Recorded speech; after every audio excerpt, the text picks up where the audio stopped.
Hi guys, and for today's video, simple cake design lang po yung ating gagawin.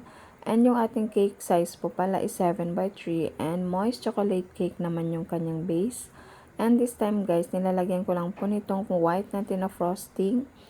And then, ang gagawin po natin dito mamaya is maglalagay lang tayo ng pang kanyang design na pink na frosting din naman sa baba. And ang sinusunod lang po natin is yung pinigay sa atin ni client na design.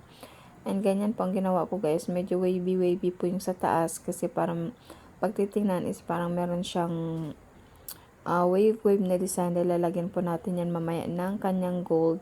And ayan na nga po, nilagyan natin dyan ng gold na tinunaw ko lang po yan guys sa sa edible oil, and then binrush natin dyan sa kanyang edge po ng ating pink na frosting. At saka naglagay lang din po tayo nitong mga balls and topper natin na pinagawa ko lang din po. And nag-anang tayo ng mga butterfly and ng kanyang name.